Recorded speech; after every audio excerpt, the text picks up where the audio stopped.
Okay, let's do it. Let's do it. Okay, hello everyone, and welcome to our open door Q&A session, Ask Us Anything. I'm Liz Carter, the email marketing manager here at Charity Digital, and I'm your host for today's session. And just before we carry on, I thought it'd be good to start with a bit of context about our mission for those that don't know. Might be your first time joining us. So Charity Digital are a charity that helps other charities increase their impact by being more digital. And we've got two primary charitable activities: providing access to software products charities need at dramatically reduced prices, and also publishing content, articles, podcasts, videos, etc., and running webinars and events that educate charity professionals and volunteers on how to make better use of digital tools and technologies. Now, we're all here today to answer the questions that you may have about the services that we provide, and to also give you guidance that you might need and encourage knowledge sharing between all of us, all of the charities that we've got here. So please feel free to add any tips or answers to the chat box to any of the questions that may arise.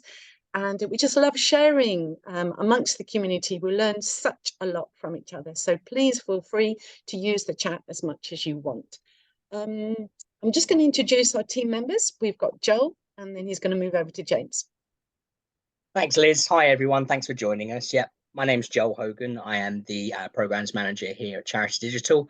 I'm the ultimate utility player, doing lots of jobs across there, across Charity Digital, ranging from sometimes from frontline support all the way to strategy, presentations, and other types of things as well. So I do a little bit of everything here, and hopefully not in a jack of all trades kind of mode.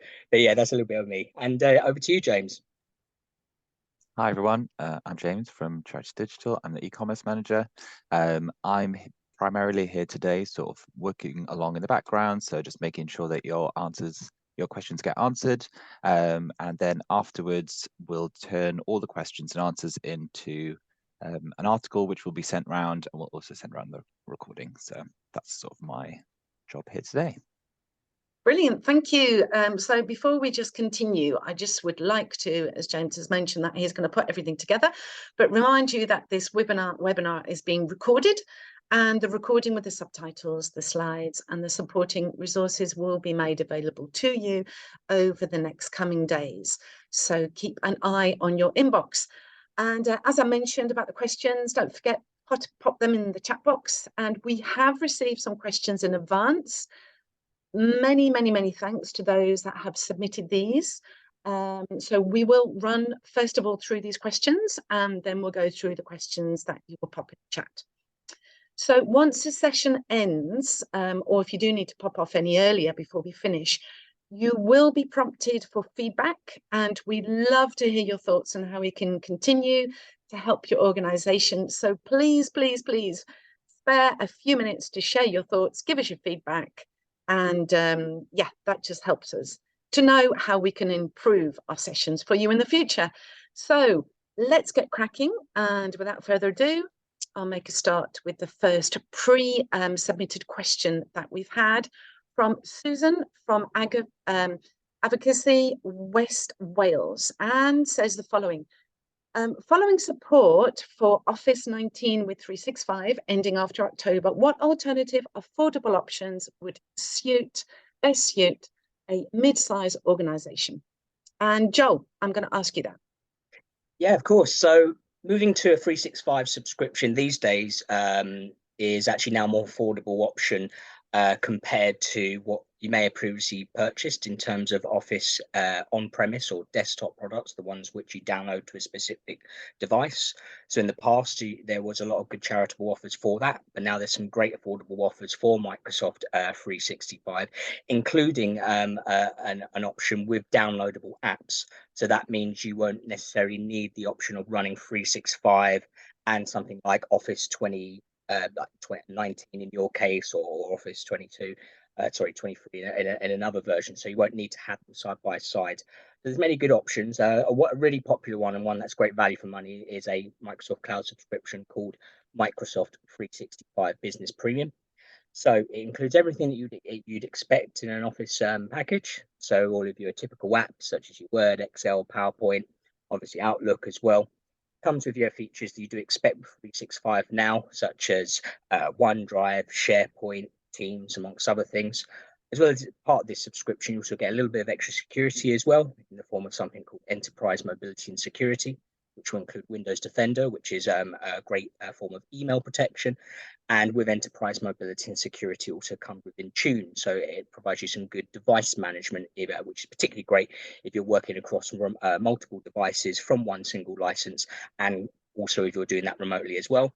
And more importantly, like I just said, the apps such as your Word and Excel, they're also downloadable as well. So you can work offline with that.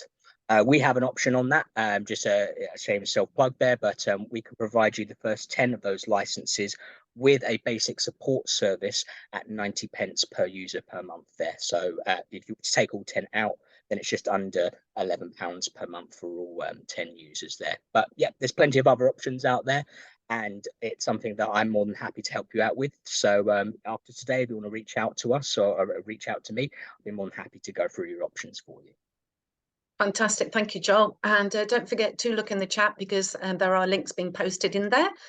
That's great. Thank you. Let's move on to a question from Jody from Pompey in the community.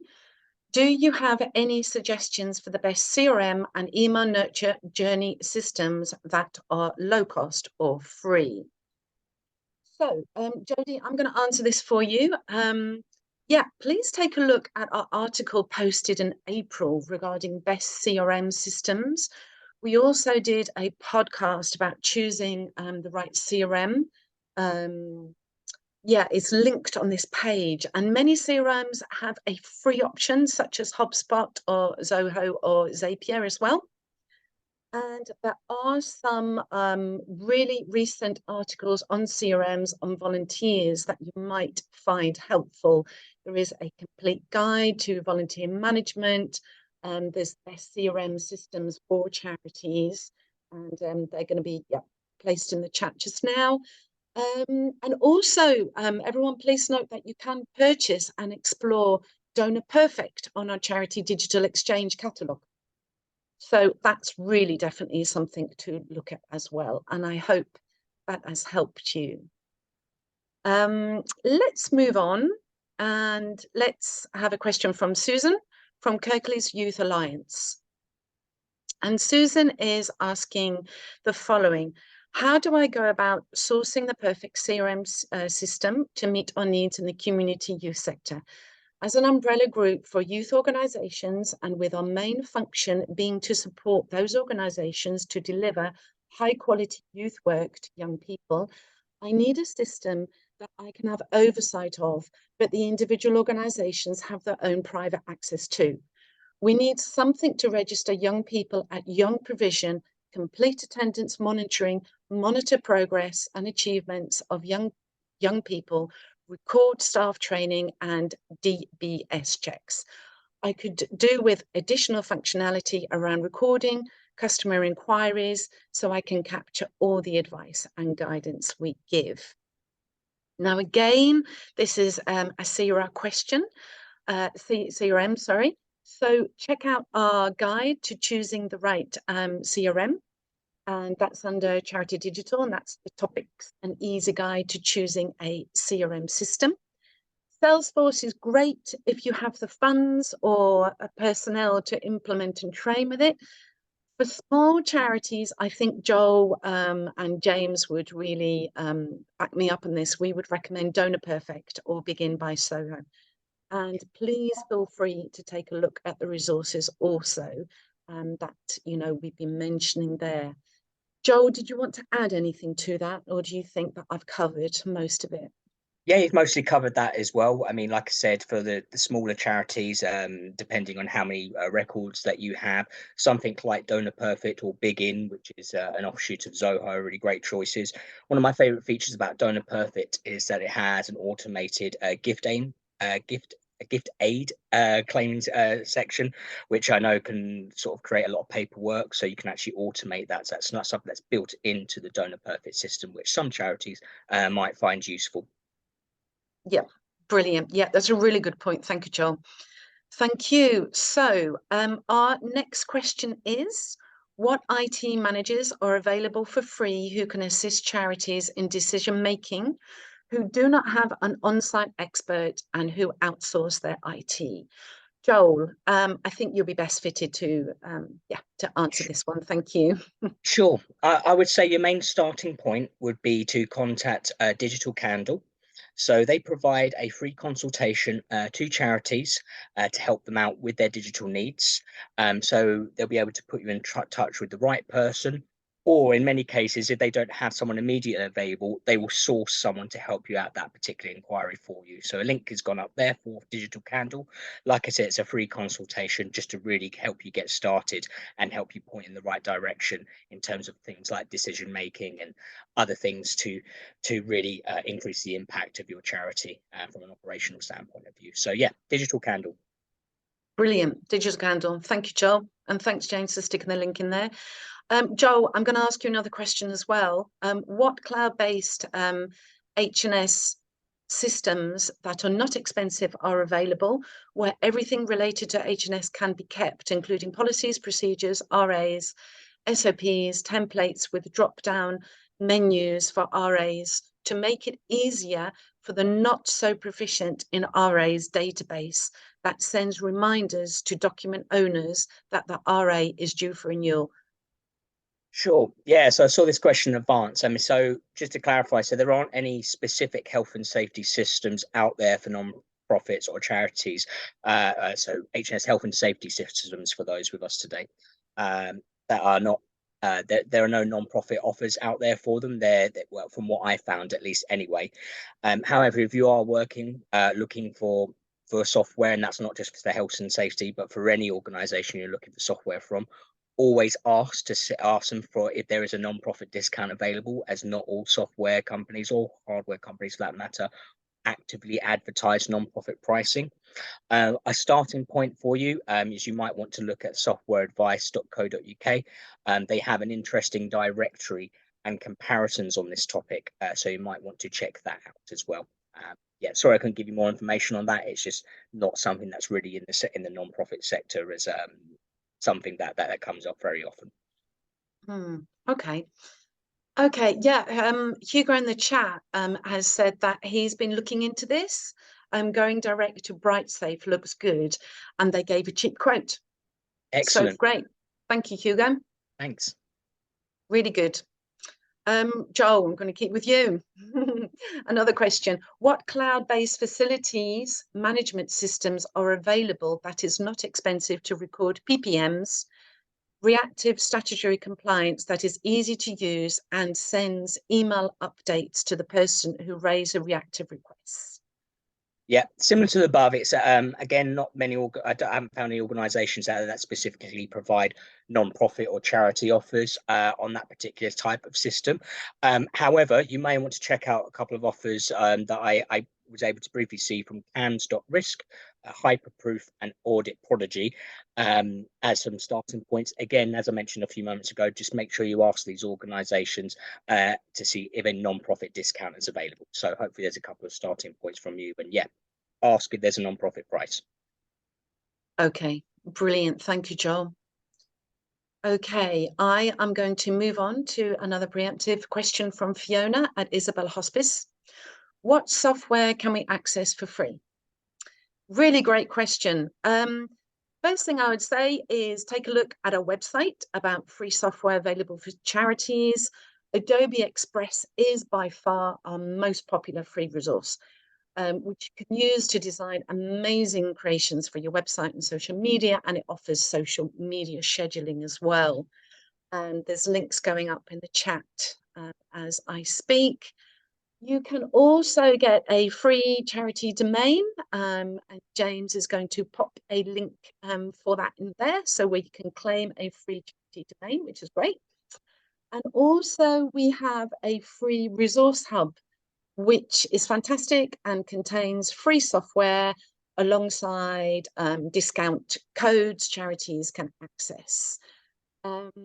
And not necessarily maybe software, but this is maybe something that you'd be interested in as well. You can definitely visit the NCSC website for advice and guidance on cybersecurity.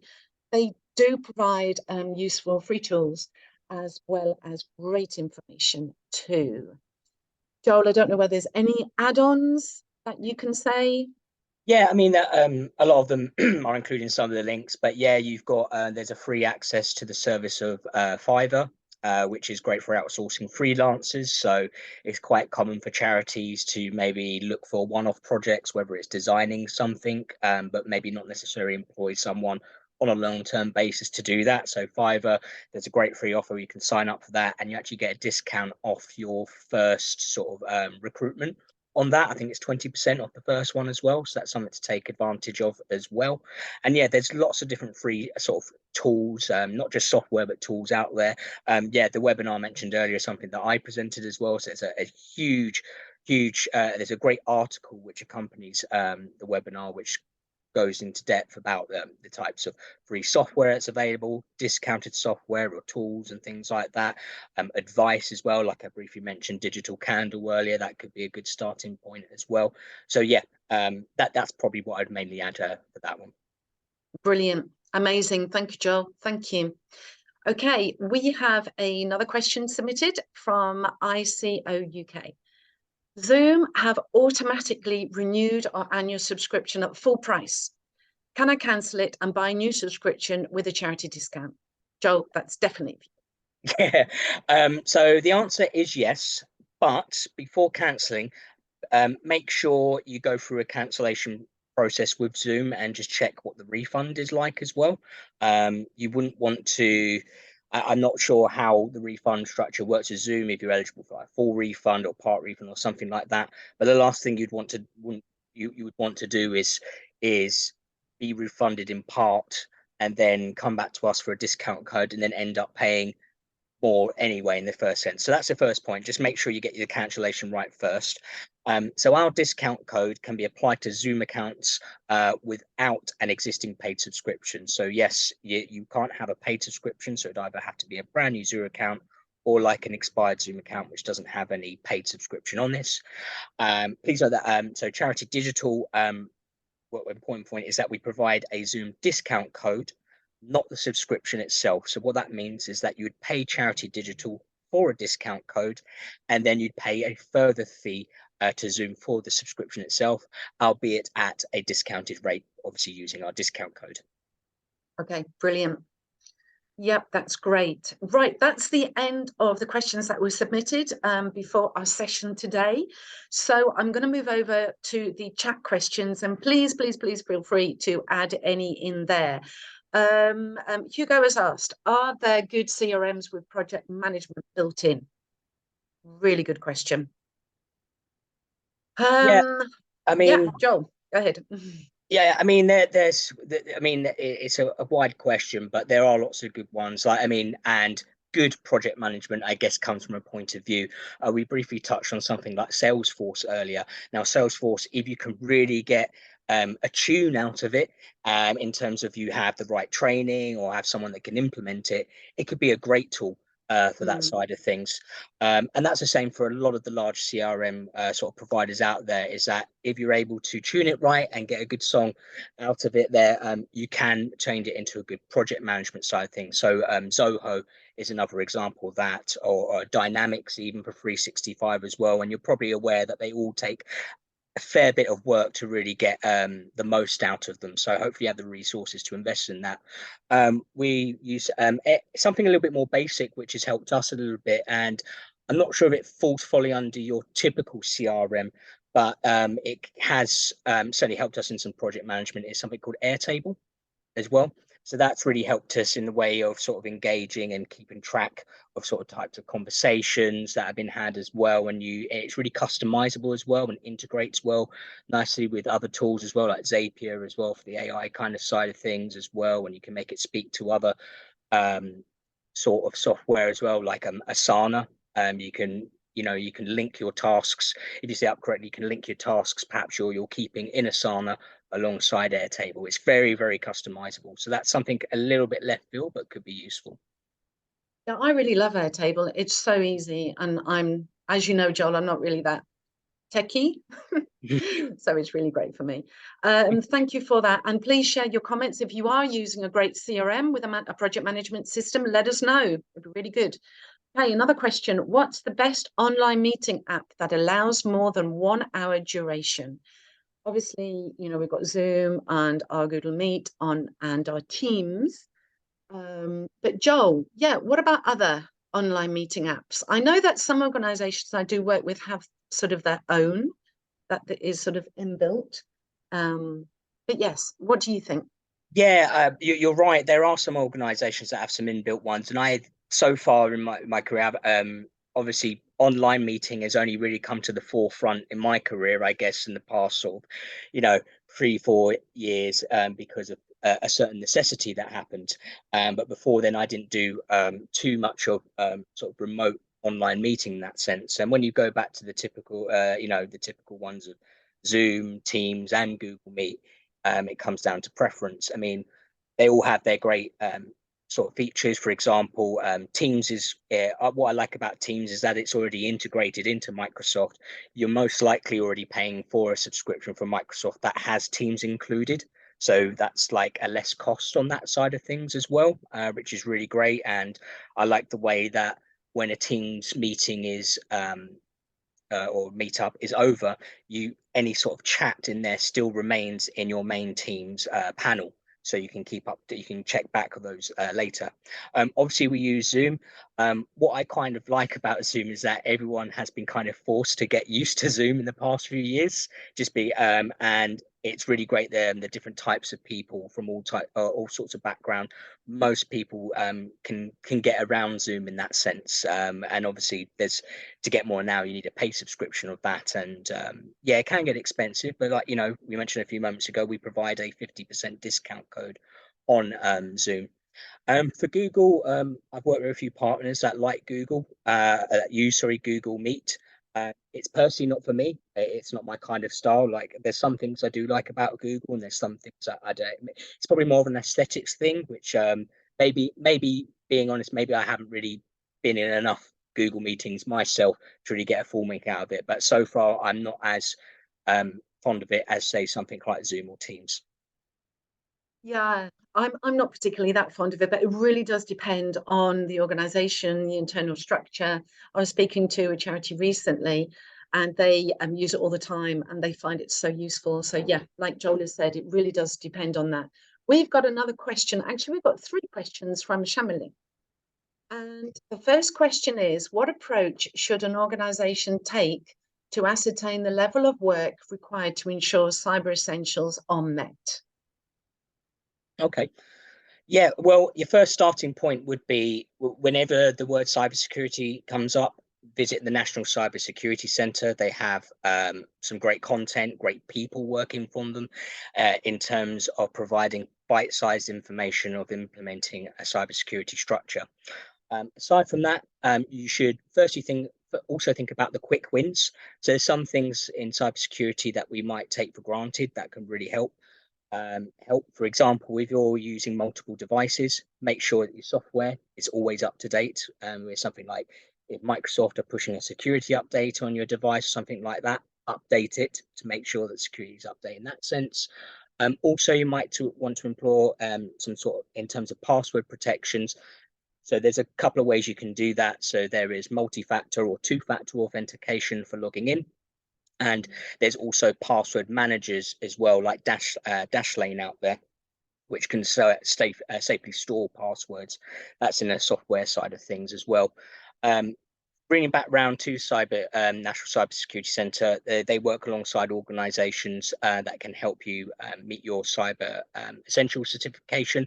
So companies like IASME would be really good for that as well.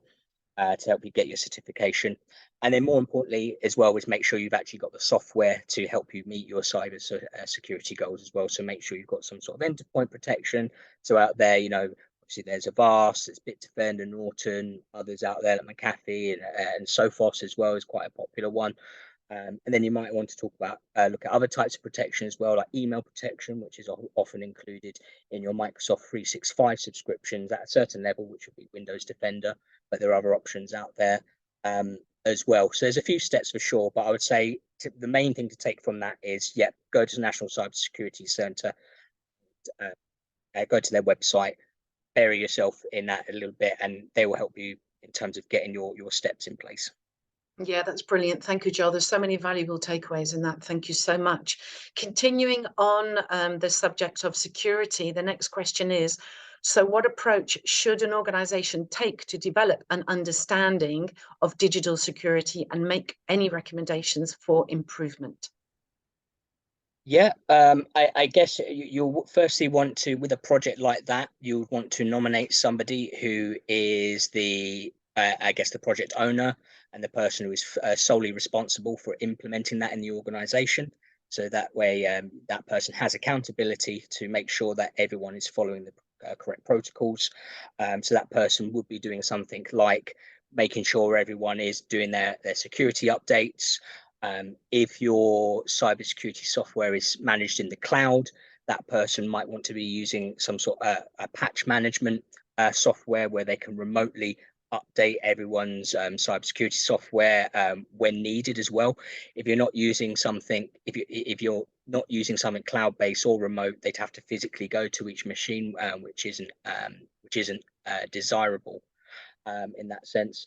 There is a interesting piece of software called Know Before. So Know is in KNOW and then B number 4. What it does, it creates a cybersecurity test which sends to the different members of your organization and tests what their own individual level of understanding of cybersecurity is. And depending on their answers, they will get requests to undertake a course, like a course questionnaire type of thing based on their answers, to sort of improve them as well. So that's something that you may want to look up as well in terms of getting everyone on track on the same level. Yeah, that's brilliant. We've gone through that and going through it as well, and it is really good. Thank you. But Joel, Hugo in the chat has also said do a full digital audit, which is Well, good yeah, tip. yeah. Thanks for that. Yeah, point out. Thank you. And again, in the line of cyber security, should we be reviewing the NIST cybersecurity framework as a starter, seeing how we perform against each criteria? Where we are not performing well, the gaps would the improvements, what would be the improvements that we would need to make? I would suggest, like I said, I say first go to the National Cybersecurity Centre. They are, in my eyes, the one-stop shop for cybersecurity within the sector as well. Take up a couple of ideas that I have mentioned as well in terms of filling the gaps. Know Before would be a great sort of tool for that as well. Make sure you've got the right cybersecurity software in place as well, and make sure it's the right level of cybersecurity software as well. One thing that many charities can often overlook with software is they will often purchase something called what I call home-based software, and that's not just for cybersecurity. It could be something else from Microsoft where they might purchase a license that's designed for personal use. You want to make sure that the cybersecurity software that you purchase is of a business grade or enterprise grade, whichever terminology that you want to use there. Brilliant, thank you. Thank you so much. Okay, we're moving on to a couple of questions from challenges, the organisation challenges. So thank you, Jen, and thank you, Arijana, for the questions that you've submitted in the chat. Do you have recommendations for email systems? We use .digital currently, but not 100% happy with it. I'm going to jump in here. We actually do resell .digital through Charity Digital, and the .digital platform that we resell is for not just charities, but also social enterprises or CICs or charities that work solely with charities, it could be. So we actually provide discounted pricing with that. Really happy to take sort of this conversation offline if you wish, and sort of look at why you're not happy with .digital. We find that it is quite a powerful system, and that's why we resell it. We've been doing it for the last 15 years. So I'll be really interested, Jen, and challenges there, if you could follow up with that with me. And maybe I could give you some guidance on sort of using the features there. Other email systems, of course, we do have the MailChimps of this world. And Joel, there's a few on the products page, isn't there, as well? I think it's Get Response is the other one. Yep. I think that's the other one. Obviously, there's a couple. Yeah, that's the main one. I think that's come up apart from that. So Get Response or our mail client there. It's interesting that they mentioned not join.mail as we found a lot of people have moved across email marketing providers recently. For example, those at MailChimp have moved. A lot of people have moved over that recently. So yeah, as you can see in the slide, we've got Liz's contact mail for that for mail support. So yeah, by all means, reach out to Liz, and I'm sure, as Liz just said, I'm sure he'd love to explore a conversation of why that's not working as well. Yeah, I would love to. And you know what? A lot of people move over from MailChimp to us because of the support aspect as well, because we provide, you know, sort of your personalized, real bespoke support. We're a charity. We understand your needs. Okay, let's move on to another question. Thanks, Joel. We are a disability charity, so would be interested to know of any good and not expensive accessibility software or add-ons which we might be able to make use of. Accessibility software. Yeah. Nothing comes instantly to mind for me on that one. It's not something I have a lot of experience with, but as we always promise with our Q&As, firstly, if anyone in the chat has anything to suggest, by all means go ahead, but we're more than happy to take that offline, do a little bit of research, and when we send out the answers to our questions today, we'll come up with some possible links for you on that. So sorry, no Yeah. for that, I mean, but we can help you out. Joel, do you think, I don't think we've done an article on this, have we? Maybe that's something we really need to look at. Yeah, potentially, for sure. Yeah. Yeah. Are we allowed Yeah. ourselves? Sorry. I was just about to ask in terms of elaborating the questions, because I can see Hugo here has popped a question in the chat. Mainly, I want to know from a social media standpoint if there is perhaps like a audio add-on that we can use for those that are perhaps visually impaired or anything of that sort. It doesn't have to be purely social media, but anything to sort of make it more disability friendly for those who have trouble with hearing or visual impairments or anything like that.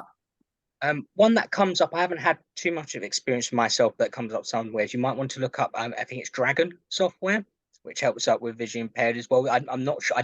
One thing, bit of feedback I have heard is that they're another one of those organizations that won't provide non-profit discounts because I guess it's just so it falls within a certain market, I'm afraid. But that's what I've heard so far. I mean, that I heard that about a year or so ago. So it still might be worth asking for that. But if you search up the Dragon software, I think it's called. Again, after the end of this call, we'll be sending out the documentation to support this call, and we'll find out the exact links for you for sure.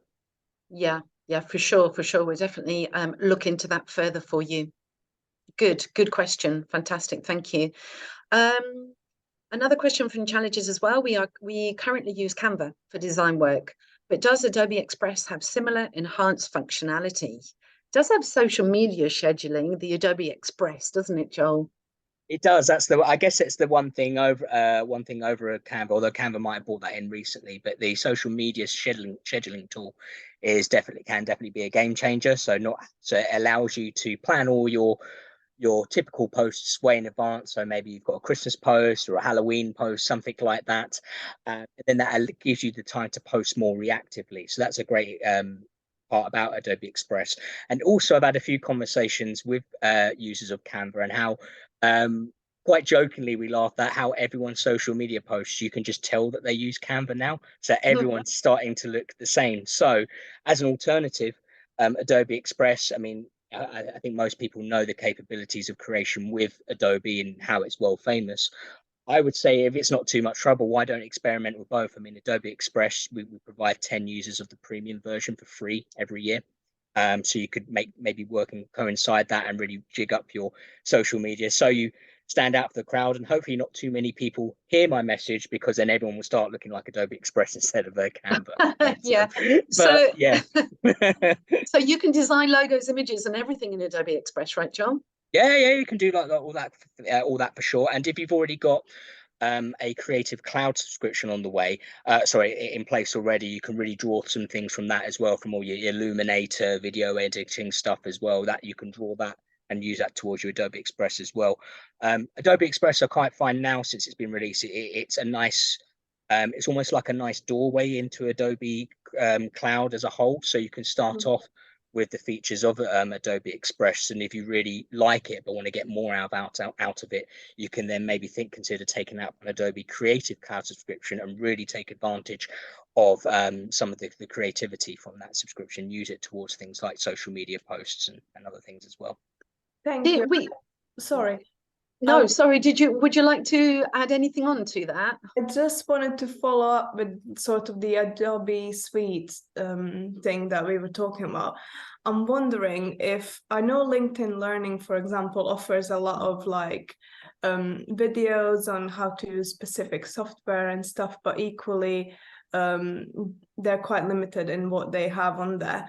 I was wondering if perhaps there would be like some places that you would recommend where we could look into how to use like specific software, like for example the Adobe Suite, like Illustrator or something like that, if there would be any free sort of courses that you could recommend or anything.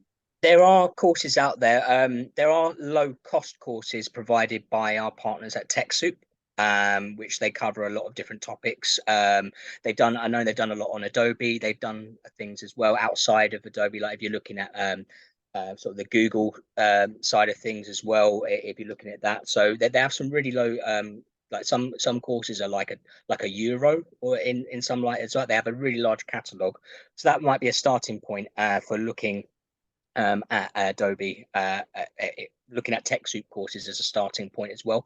You might want to refer back to our recent webinar that we had about Adobe Express. I'm not sure if you attended that or not, but we had that a little while ago, and they went through the full features of it. It was really quite jam-packed on the day, so that might be another starting point for you as well in terms of looking at demonstration of Adobe Express for sure. That's on certainly on our website on Catch Up.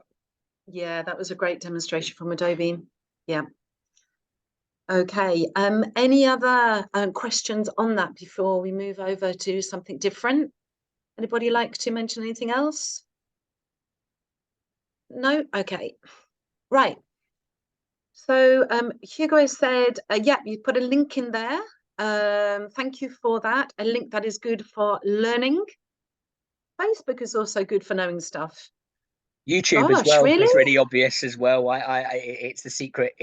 I know it often gets overlooked, by I think YouTube can be a cheat code for almost anything. I've recommended YouTube to many people. Yeah. I mean, I've used YouTube to fix a washing machine once, so you know, it's just Oh one of those gosh. things. It's great.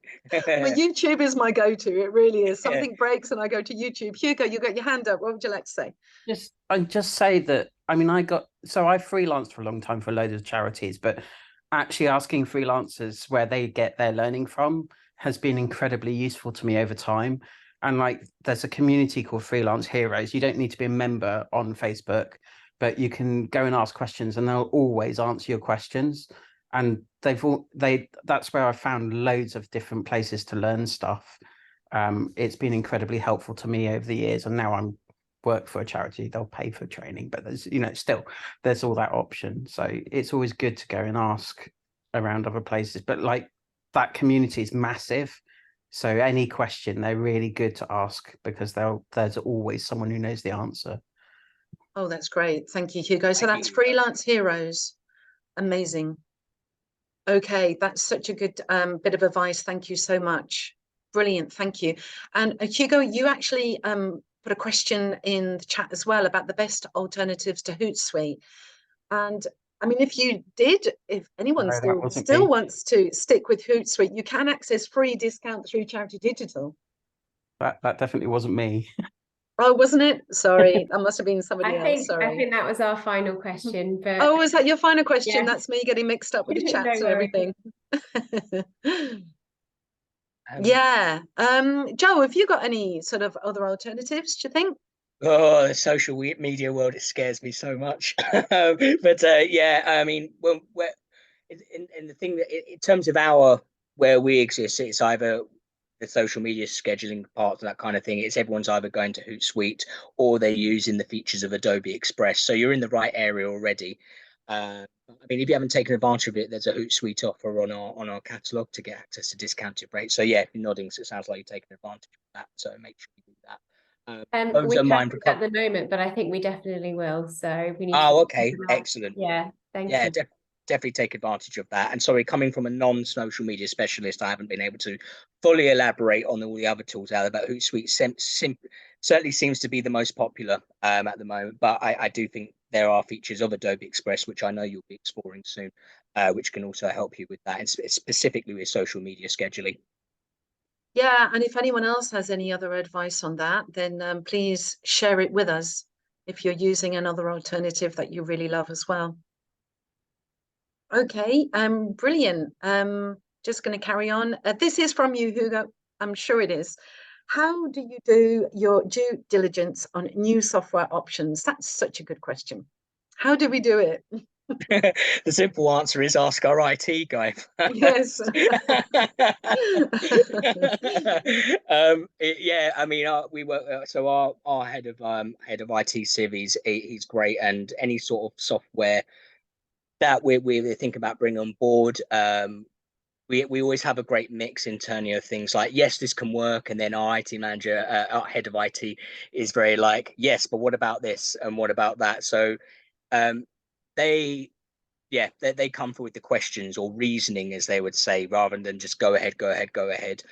In terms of some of the other things, experience often takes part of that as well. So there are some products that have come on board or hopefully coming on board soon, which have come from our own experience of working with the organization directly first for our own internal software needs, and then perhaps working with them to see, hey, can you bring a non-profit offer option to out there that perhaps that we could sort of resell or refer our users to. So yeah, a bit of due diligence is from our head of IT, mixed with probably some experience, I would say, with that as well.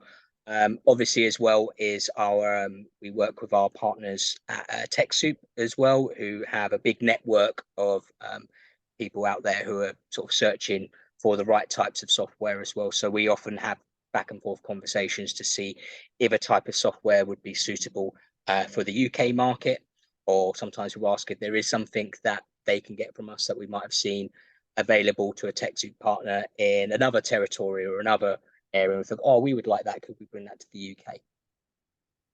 So what do you do when your IT company lets you down? Which is a comment from Hugo. It's, yeah, we feel your pain, Hugo, we do.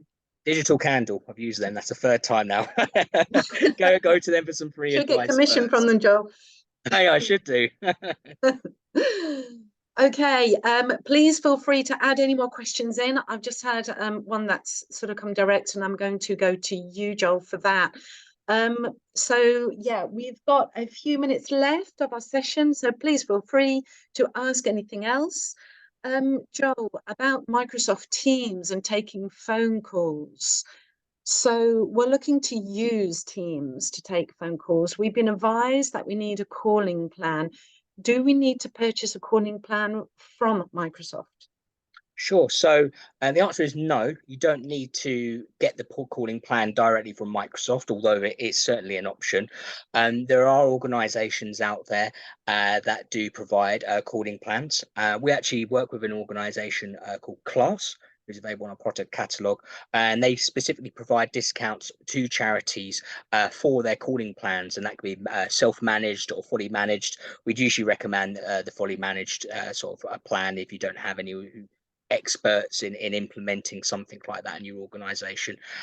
So yeah, by all means, Class, we recommend Class in terms of your calling plan, as you can get a discount on that for sure. But yeah, back to the original answer, the answer is no, you don't have to get it directly from Microsoft. It's just one of the options. Okay, that's fantastic. Thank you. James, I don't think we've got any more questions in the chat unless I've missed any. If anyone wants to pop any more in there. There's a couple more I've found. Yep. So here's one for you, Liz. So how can I ensure that my emails are being delivered effectively with Dot Digital? Oh, let's go back to .digital. Okay, well, delivery even refers to whether your recipient's email server accepts the delivery of your campaign or whether it bounces back. So there's lots of factors that can affect your deliverability, such as the reputation of your domain, the sending IP, the quality of your contact list, the emails, content and design, and the frequency of your communications and their relevance to your audience. So the email servers implement spam filters, as you know, and they characterize messages as they arrive. So bearing that in mind, you need to have a relevant, well-structured communication with a clean and concise design. And also you have to have your consistent volume of sends. That's quite frequent. Now, the .digital platform does offer features such as a permission and preference center that allows you to be targeted and relevant, and also a spam checker for your content. They've also got a watchdog, which is sort of a built-in data hygiene process that allows the avoidance of spam traps, and it prevents you from sending emails that cause complaints and issues. It also helps you with your sending reputation as well, because they've got a zero tolerance policy to spam practices. And .digital store their data in Europe and in the UK in high security Microsoft Azure data centers. They're also certified in lots of different ways. So if you'd like to know any more about .digital, and I really want to follow up on the issues that challenges are having as well, please contact me, and I would love to tell you about our discounted pricing and the support that we offer. Yeah. Got another question for you, Joel, there. I hope that's answered it. Was that okay with the .digital? I'm sorry to ramble on. Joel, what product would you recommend for e-signing documents? Okay, yeah, good question. So there's a couple of options out there for charities. I would say in terms of the best value, you probably want to look at DocuSign. They have multiple different offers for organizations of various sizes. If you're a charity, which I believe is have an income of it's either 500k or 750k or under, I'll double check, we send that later. You can get access to what is called a donation license, and what that means is that you get a perpetual license, which means you only have to purchase the license once, and it will allow you to send up to 100 documents a year. If you need to send more documents, you can simply purchase a new license. You can purchase up to 5 of these in a US fiscal year. A single license costs it's £75 plus your VAT as well. Like I said, it's perpetual as well. So if you're only sending only signing and sending 100 documents a year, you just need to pay the £75 once on that user, and then you're going to get that refreshed every year. So that's a good value for money option. Another is that Adobe Acrobat DC plan does have an e-signing feature now, which is great. Now, if you're looking specifically at e-signing documents, Adobe Acrobat DC may not be the right subscription for that feature alone, as even with a charitable discount, with Adobe Acrobat DC, you're paying just under £210 a year per user, which in my eyes, I find that a little bit can be quite expensive for a lot of the charities that we work with. However, obviously Adobe is outside of the creative world is also very famously known for its PDF editing. So if you're looking at something that you're looking to edit PDFs, you're looking for e-signing, and you're also looking for that flexibility that a cloud subscription would provide you, so you can do that from multiple devices, then Adobe Acrobat DC would be a great option. If you are already using Adobe Creative Cloud, then Adobe Acrobat DC is already included in with that, so you won't need to obtain that as a separate license as well. So you're already covered for that, which is great. So a few options are there, but the good one, value for money, is DocuSign if you're specifically just needing it for e-signing documents. DocuSign, perfect. Thank you, Joel. A well-rounded answer. Love it. Thank you. Amy has asked something in the chat as well. Any leads on pro bono web development? We've had the design done and have the wireframes, but need a developer to build it in WordPress. there's a certain person who I haven't seen today who comes to most of our Q&As. So I haven't seen the full list of participants, but there's a certain person who comes and joins us. I don't know whether he's on either. No, but that person would be brilliant. I can't. No, There's a person. No, they're not with us today. There's a gentleman who joins us for many of our these sessions who specialises in that. You got your hand up, Hugo. Go for it. So I ran all the WordPress events in Manchester for like 6.5 years or something. Oh, okay, great. Great. So there's a UK Slack community for WordPress, and that's a place worth approaching. I think it's unlikely that finding pro bono people who will do websites for you is difficult. Let's be honest. Freelancers need to be paid, but there's some very good and reasonable ones out there. It's also something it's actually getting easier to find funding for. We found funding for it from I can't remember where we found the funding from, but I mean, we found someone gave us 15 grand for a website. So I mean, actually, it's getting a bit easier to find funding specifically. That's interesting. We've really struggled to find funding for it. So yeah, struggled as well. Yeah, we've noticed Yeah. particularly this year that funding it's a big struggle for a lot of charities right now, that things like grants and other things have really kind of dried up a little bit at the moment. One of the big challenges, at least what we've experienced anyway. I mean, I also found funding. If you it's an interesting one. If you're helping a specific group in a specific area, then there's some of the digitally inclusion funding is available for that sort of thing. So it's worth reaching out to city councils and things for that. But yeah, the UK Slack community for WordPress, you can just do a search for it on Google, and in there's loads of people who may be able to point you in the right direction if you're looking for WordPressy people. I'm just saying. Yeah, no, thank you. And also as well is if you do get the funding or anything like that, there's a few directions you can go. But remember, you might want to take up the free offer for Fiverr as well to look up freelancers who can help you with that. It's a big field of different options on Fiverr, but they might be able to help you out in terms of freelancing for doing some work like that. Brilliant. Amazing. Thank you for that knowledge sharing, everyone. That's really appreciative. Okay, we've got a few minutes left and I'm going to end on the last question. And actually, I'm going to answer this, I think. I'm not sure that community interest companies are entitled to the same offers as charities. Are we aware of this? Well, the majority of our partners only provide their non-profit offers to the UK-based organisations that hold charitable status. And unfortunately, this eligibility criteria is not set by ourselves, by Charity Digital.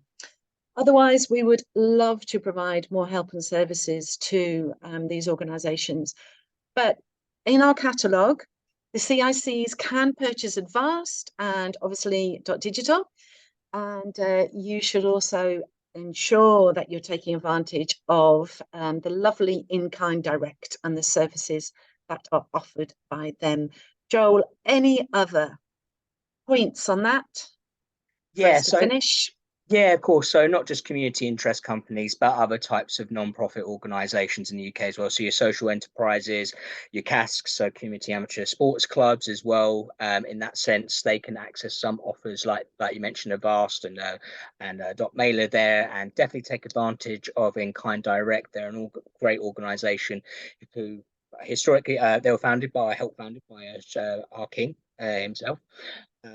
They provide historically lots of gifts and things like that as well, but also recently have got into the hardware market and they're able to scope through different types of the hardware they receive, make sure that they are of a worthy level, and then they're able to provide at a really good discounted cost to charities.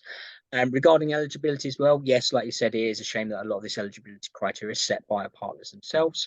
Do always keep checking back with us for different offers, as we at Charity Digital certainly see the value of non-profit organisations and the impact that they have in the UK, and we're always hoping to bring on some partners who don't have that kind of charitable requirement. So by all means, yes, always feel free to come back and check in with us on eligibility. Okay, brilliant. Well, I think that's all for today. Joel, can you just go over to the next slide? Absolutely. Yeah, before we finish, I just want to say thank you to everyone for joining us. It's been lovely to have you on board. Thanks for sharing your advice and your knowledge. Thanks for your questions. We really enjoy these sessions, and I hope that you get a lot out of them as well.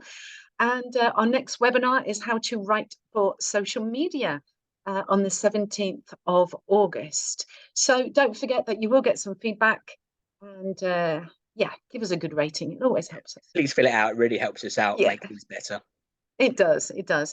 So thank you. Thank you, everyone, and have a great rest of the afternoon. Thank you all. Have a great Thank you. afternoon. And goodbye. Thank you. Bye.